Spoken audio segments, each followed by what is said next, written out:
Madame la Présidente, chers collègues, il y a un an, vous adoptiez à la quasi-unanimité le plan Juncker, présenté comme le plus important plan de sauvetage de l'histoire, censé relancer l'investissement public et la croissance économique en Europe.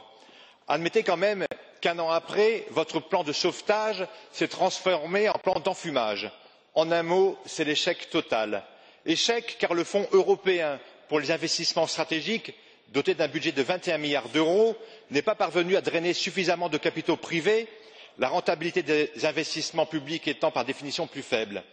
Échec car les investissements financés au titre de ce fonds européen se sont concentrés sur des projets de grande envergure dans les centres villes, négligeant au passage de nombreux projets locaux avec comme conséquence un accroissement des disparités régionales. Échec enfin car les chiffres parlent d'eux-mêmes, une croissance économique au point mort, un taux de chômage des jeunes historiquement élevé et une pauvreté qui s'installe partout en Europe.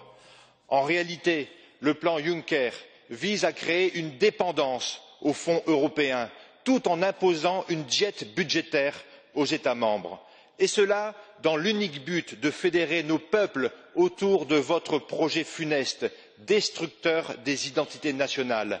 Mais les peuples européens ne sont pas dupes, ils se réveillent en ce moment.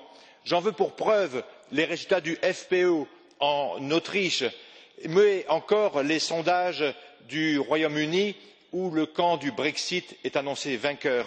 Que vous le vouliez ou non, une Europe des nations et des libertés est en marche.